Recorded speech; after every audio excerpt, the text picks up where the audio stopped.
Welcome to Close Racing. Welcome to a platform for aspiring drivers. Welcome to the best in Formula F racing. Welcome to F1600 in Focus. Featuring the F1600 Formula F Championship Series, the Pacific F1600 Championship Series, and the SCCA US Majors Tour, supported by Honda Performance Development. And welcome to episode 3 of F1600 in Focus. I'm Jason Dukes, and once again I have the pleasure of being joined by Formula F insider Monty Mathisen. Monty, what should we expect today? Jason, we've got 20 minutes, 8 races, the end of the season from the East Coast, and some great action from the West Coast. The East Coast, the summer swing, 6 races in 5 weeks. Started at Mid-Ohio with, importantly, this man, Tristan VAUTIER, on the scene. Very competitive INDYCAR rookie with Quantum here for track time at Mid-Ohio. Put the car on the pole and was fast. Let's talk to him. Well, I think it's very competitive. First, I think it's good to drive cars with no downforce because it's really teaches you a lot of car control. I think the teams are very competitive here. You have teams who are successful in the USF 2000 like the Capes, Brian HERTA Autosport Racing here, or Canon Racing is very performant as well, and all the teams seem to be very close to each other. All the cars are very close, even though there's different chassis brands. Everybody ends up very close to each other, so I think that's really good, and there's a lot of drafting, so it teaches drivers a lot about passing. The races are amazing to watch. Round 7 of the F1600 Championship Series, there were tricky conditions. You saw VAUTIER go up in China Beach. He recovered for 6th place. Ahead of him was ALSPACH, showing us how bad the conditions were. And Jake Edson won in the rain, once again setting us up for a great championship battle. This would set up a 3-car, 3-driver fight for the championship, Jason. Starting with, of course, Jake Edson now at the commanding points lead on 4 straight wins. 3 straight wins in the rain. Pretty impressive. A lot of speed in the SPECTRUMHONDA for the Capes. Then, of course, we have Adrian Starantino sitting 2nd in the points in the Mygale Honda. The Brian HERTA Autosport coming off 2 wins at VIR and quite a few podiums. And then 3rd in the points and still with a fighting chance, Aaron TELITZ off the Road Atlanta victory, and a lot of speed for WISKO Mygale Honda. And now a day later, we have round 8 of the F1600 Championship Series. We have Tristan VAUTIER on pole, but he didn't stay up front for long. As you see, he got smashed there, hit. Which allowed Starantino, Edson, and TELITZ to move on out and fight for the championship battle on their own. But Monty, as you can see, finally some dry weather. VAUTIER very fast in the dry too, was on pole for this race by a huge margin, but unfortunately got pushed out of the way. He would recover, but eventually end up off track with damage. So here's the battle for 4th. As we said, Starantino, Edson, and TELITZ are way ahead, but here's the battle for 4th. Yeah, on board with Ayla Agrin in the Mygale Honda for the Brian HERTA Autosport team. You can see Steve Bamford there to her right, Jim Goffrey ahead, Sam Chastain up there, Paul ALSPACH up there as well. 5-car fight for 4th. Good racing in the middle of the field at Mid-Ohio. We move up to the last lap. Here's the battle between Starantino and TELITZ. Now they went ahead and got some distance ahead of Edson so that they can battle it out for the championship. Edson in control of his own destiny. As long as he finishes 3rd in this race, he's probably okay points-wise, but up front is all about the points. You have TELITZ, WISKO Racing, Mygale Honda, Starantino, Brian HERTA Autosport, Mygale Honda. This is for the win. They cannot settle for 2nd. That's an 8 points difference, Jason. And as you said, Edson, he's in 3rd place. He's doing what he needs to do, and these guys need the win. They need the win, and they are driving on the edge. We're going to fast forward here to a couple corners and see what happens. Yeah, both driving for the win, and it looks like someone has to do some type of dive bomb move. Oh, and here it comes. Yeah, TELITZ a little loose. Starantino went for it. You can see suspension there completely bent, but Starantino would recover and take the victory. I played a smart race, and it came down to the last lap. I tried to get him on the straightaway and just unfortunately couldn't get him, so I tried to throw it in the carousel, and just a general racing incident. But, you know, I'm happy at the end of the day to take the win. Now looking at the results for the whole week and going back to round 7 first, you saw it here on F1600 in Focus. Jake Edson, complete domination in the rain ahead of TELITZ, Starantino, Algren, and VAUTIER there recovering for an impressive 6th after being off in China Beach and actually getting out. Round 8 at Mid-Ohio, Starantino took the victory after that last lap incident. Edson nearly stole the win. He was 2nd by half a second. Bamford rounded off the podium. ALSPACH Foster rounded off the top 5. Round 9 of the F1600 Championship Series, 2 weeks later back at Mid-Ohio for another dry weather event.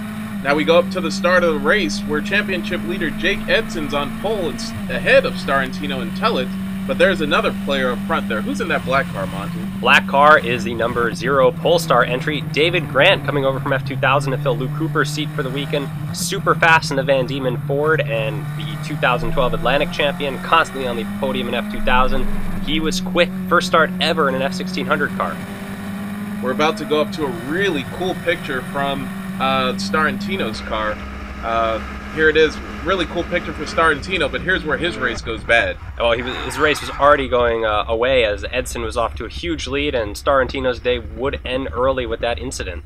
So that's huge in our championship battles. Now we go back to Aaron TELITZ, who's running in 3rd place at this point. As you can see, Edson up front and Grant right behind him, but TELITZ ends up having some trouble in this race also. TELITZ would challenge early. He needs the points, especially with Starantino out. This could be a huge opportunity for him, but the handling went away in the Mygale Honda from the WISKO camp. Not sure why, but he would fall back. He finished 5th. So not sure that Edson realized that everything was falling apart behind him, but he did what he had to do, and he won the race with his brand new helmet. Another win, cool helmet indeed. Win 5 on the season. He would dance to victory ahead of Grant and ALSPACH there. Goffrey, TELITZ completing the top 5. Agron, Bamford, Chastain, Rubenzer, McCusker would follow. And so now we move on to Sunday for round 10 of the F1600 Championship Series. 4th race at Mid-Ohio for the year. Jake Edson immediately into the lead from pole at the drop of the green. And we go on board with David Grant, who is a lot more racier today. Yeah, Polestar making some changes on that car. David Grant, of course, another hour in the F1600 car in his debut Formula F weekend. He's got more confidence, more speed, he knows how the car works, and look at this, immediately looking for that lead.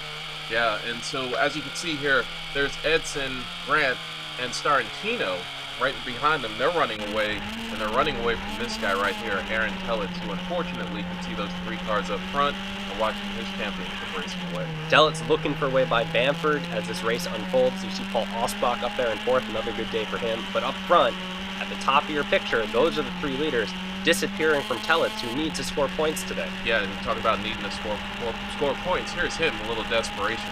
Well, this is bump drafting. This is Mid-Ohio. I'd call this part of the routine, not desperation. But look, again, looking for a way past in a 4th, but can't find a way by.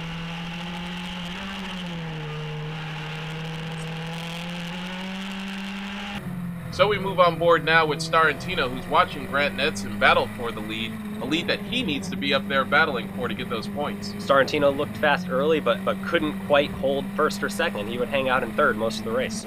Here's another look at the battle for the lead between Edson and Grant. And these cars, Jason, very, very different. Edson in a Spectrum Honda for Cape Motorsports, Grant in a Van Diemen Ford for Polestar. One similarity there are probably 2 of the best teams in the country. But we haven't seen this kind of speed out of a Van Diemen Ford in the F1600 series for some time. Yep, and here's some picture of Edson taking back over the lead as they go back and forth. They would fight as the race drew out. Starantino basically hanging out in 3rd, about a 2nd back, and now we jump on board Grant for the last lap. Yep, and as you said, on board with Grant, and here he is going for the lead. A lot of speed coming off that Van Diemen out of turn 1 at Mid-Ohio. He's looking for the lead on Edson. And this is the last lap of a 2-race weekend, so these guys are both going for it. They're going for it. At this point, too, Grant, this is his 1st and last week in an F1600 car for the year. He doesn't really need to worry about the championship. He's not in this for the points. He's here to win. Right, which also makes it more complicated for Edson, who wants to win but doesn't want to do anything stupid to give up those points. And here we go. Grant, again, good draft off Edson down the backstretch as the last lap, probably last place to pass, and he's got the lead here for a 2nd, but Edson drives that Spectrum into the corner. Yeah, drives it deep in there, which probably made Starantino happy because he's back hoping that both of these guys get in trouble. But that did not happen, and Edson here stretches the lead, and he would basically, at this point, just disappear over the last few corners, take yet another F1600 win, his 6th of the year. Which helps his championship hopes. Let's go through the results. Edson, another win, huge championship lead. Grant and Starantino on the podium. TELITZ down there in 6th, basically not in the picture anymore. Agron would be finished 7th. Bamford up in 5th, rounding out the top 5 for the Masters Classic victory. Interestingly, David Grant, fastest lap of the race for Polestar, so he's got to feel pretty good about that. But Jake Edson, Another win, another pole, more points, more dominance at Mid-Ohio. Let's talk to the winner. Well, from the start all the way to the finish, it was a hard-fought battle between me and David Grant. I mean, the car did great, though. I mean, we were both drafting and passing quite a bit. I had to defend almost every time going into the keyhole and also a 7. But the Spectrum car was awesome. They held together great. And on the last lap, there were some pretty close calls, but altogether it was really good, clean racing. And we move on to the final event of the 2013 F1600 Championship season, round 11 and 12 from Summit Point. Right now the championship battle is down to 2, Jake Edson and Adrian Starantino, but there's something else at stake, Monty. Yeah, Team USA, Aaron TELITZ there on the pole, nominated along with Edson and Starantino and Joey BICKERS from the West Coast. That's 4 out of the 6 nominees from F1600 in Focus. Very impressive. Also, you see the front row, WISKO Racing swept it, going with dry tires in a wet qualifying session. So now we go on board with Chastain way back in the field, but you can see there's a crazy long straightaway here at Summit Point. Yeah, Chastain actually ended up with a top 10 result from this race, so he was able to pick his way through the field as the green flag drops on the season finale weekend. Long front straight, a lot of drafting opportunities. And there's a short chute leading on to the front straight, so you're talking very long area for cars to pass each other. And up front here, whole field clean through turn 1, a lot different than the F2000 race where there were some issues. Yeah, it's the beginning of the weekend. Everyone needs to try and make it through, not just for this week, but also for the race tomorrow. As we go on board with Aaron TELITZ, and he's racing with Starantino, and they have a really close race. And you know what? These two need to be careful because they drove into each other in Mid-Ohio. Yeah, well, probably no love lost here, but a lot of people watching. Next year's on the line. Where are they going to go in 2014? There you saw some contact between the two, so tough, close, and better racing at Summit Point. Yeah, absolutely. They definitely do not want to hit each other here. And we will be going on board now with Isla Agren a little bit further back in the field. And here she is here, and Isla had a lot going on this weekend. Big weekend for Isla. She sat on pole at VIR's, been competitive all weekend. As you see here, she's battling with Bamford and ALSPACH for top 5. She actually had a TV crew with her for the whole weekend. TV2 from Norway as a host broadcaster. You can check out the segment they did, 5-minute segment on Norwegian TV. You go to TV2, that's number 2.no. and type in her name and it will come up. It's a very good segment they did on her. And you talked about her racing with Steve Bamford in the Masters class. We don't get to talk about them too much. We don't get to talk about them too much, but Bamford doing double duty, F2000 as well. He clinched the Masters class championship in F1600, so great weekend for him in the Mygale. And so just close racing all throughout the field. This is what the F1600 series is about. No matter where you are in the field, there is competitive racing and people to race with. So back up front between TELITZ and Starantino. And this race means a little bit more for TELITZ because it's his home race. Home race for the WISKO team, actually. They're right down the road in Dulles, Virginia. They run an F2000 program. They've got radicals. TELITZ so far, he brought them their first pro win with the victory at Road Atlanta and now looking for another one. And we see them racing really hard here on Saturday, but they also need to save tires for the next day. And save the cars. I mean, this is a short turnaround for the crews. As for Jake Edson, he's sitting back about a second behind this. All he's got to do is bring that Spectrum home and he's champion. So let's start talking about here, because this is going to be a really good race here in this track. How do you kind of set up to win? This is how you set up to win, Jason. This is the last lap. It's going to be a close finish. You see Starantino diving the inside there, trying to block the ideal line. TELITZ got a drafter ready. He's going to pull out, but pull back in. Again, looking for a draft coming to the start-finish line. What's the closest race you've ever seen at this track? This would be it right here. Right there. Timing and scoring, .000. They both thought they won. Eyewitnesses gave Starantino the nod. What a finish. What an absolute finish, but that also clinched the championship. Jake Edson, 2013 F1600 Series champion. Well deserved. And there he is, clinched title with 1 race to go. 3 happy men on the podium. So now we move on to round 12 of the F2000 champion, the F1600 championship. Sorry, the last race of the season. The championship's over, but we still have a battle for second place between Starantino and TELITZ. But as you can see here, everybody's going for broke. Yeah, you can just shovel the car in the trailer after this one. Isla Agren, second pole of the year after setting fast lap on Saturday, so good showing for her, especially in front of the TV cameras. Yeah, absolutely. But you can see, like I said, everyone's on for broke using that front straightaway to grab people on down. now we go on board with Agren a couple laps later, and she's still out front, and you can just look see her look how close it is. This is for the win, the season finale win. We got 4 cars broke away from the field. They were trading the lead back and forth the entire race. Yeah, and everyone's going for broke here. Like you said, no need in leaving anything on the track now. no, but you still got to pay the damage bill. You still have to pay the damage bill, absolutely. The end of the season doesn't mean that those liability costs go away.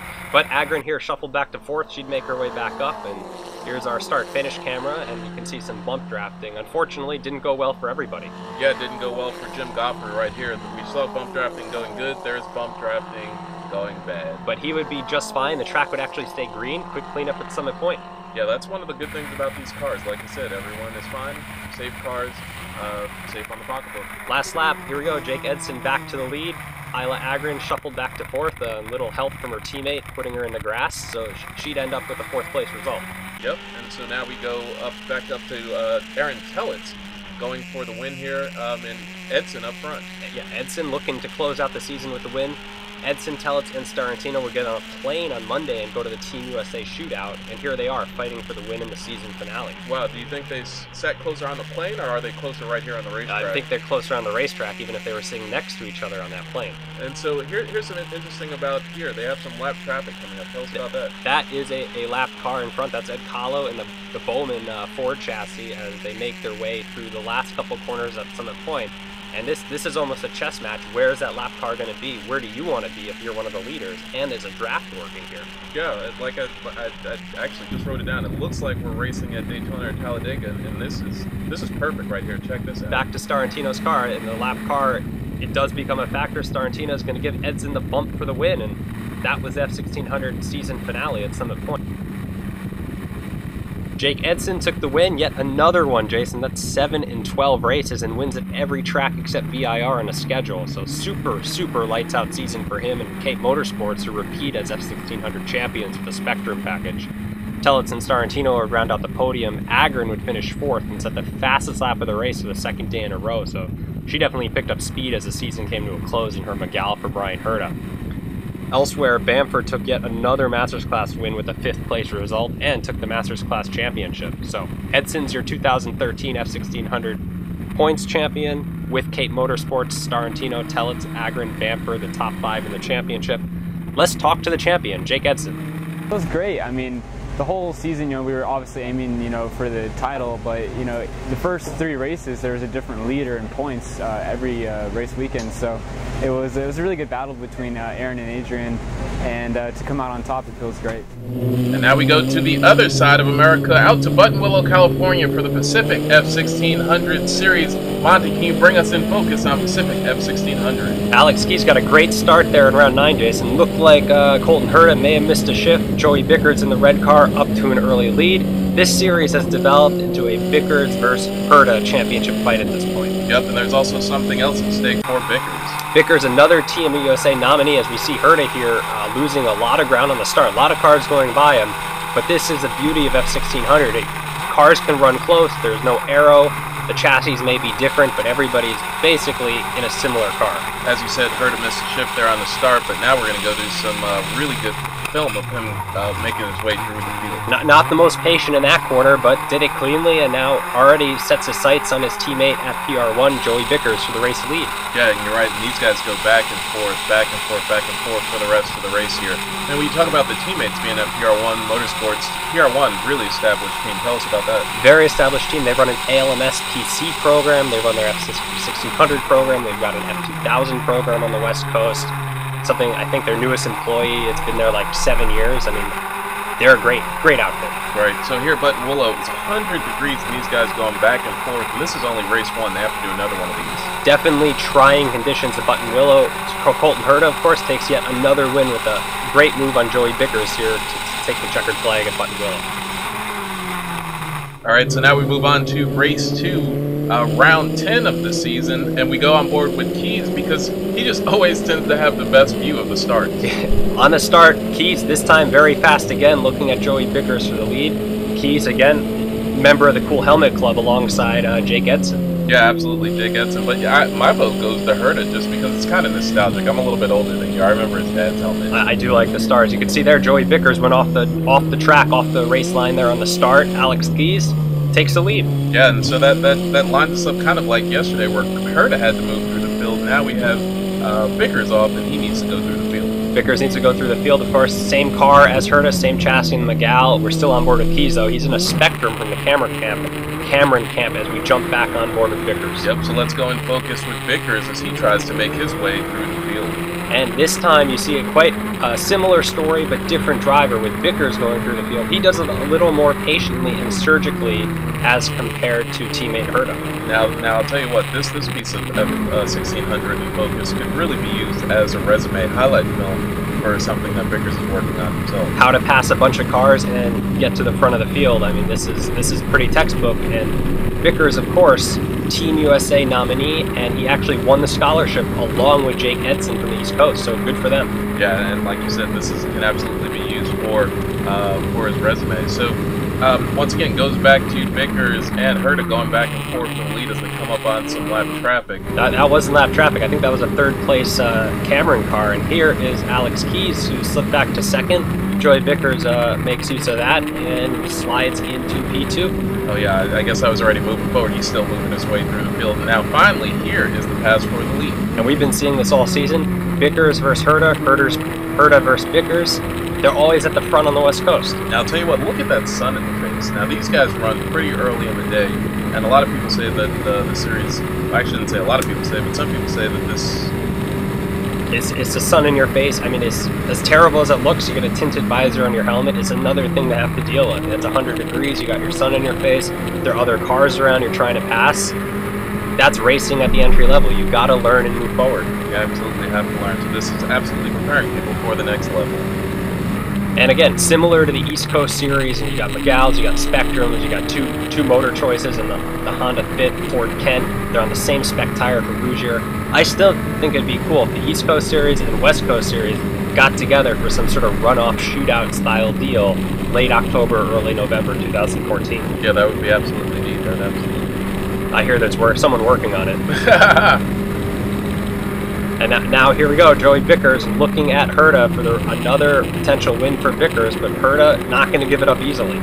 Yeah, definitely not. And these guys have a lot to fight for. How many more rounds do they have after this? They've got 2 more weekends, which you're going to see in episode 4 of F1600 in Focus, our championships edition. As now Bickers solidly in the lead. He'll win this race by 0.030 seconds. It's like a finish on the East Coast. Close racing in F1600 all over the country. Yeah, so F1600 in Focus, the close finishes. They go hand in hand. But here we go, looking at the results from the whole weekend. Colton Herta took the first race ahead of Bickers and Evans. Herta, of course, fast lap in that race. Alex Keys finished 4th ahead of Kirby and Stewart. Round 10, Bickers, as you just saw, took a win by a nose ahead of Herta, Keys, Kirby, Stewart, and Evans. This time, Bickers with the fast lap. What great action today on F1600 in Focus, where you saw the conclusion of the F1600 Championship Series in rounds 9 and 10 of the Pacific F1600 Series. We're glad that you were here with us. Also, thanks to Honda Performance Development for all the help that they have given us this year. Special acknowledgments to the champion, Jake Edson, and all of the teams, families, and participants that make Formula F1600 what it is. For Formula F Insider Monty Matheson, I'm Jason Dukes, and thank you for watching, and we'll see you soon for our championship edition.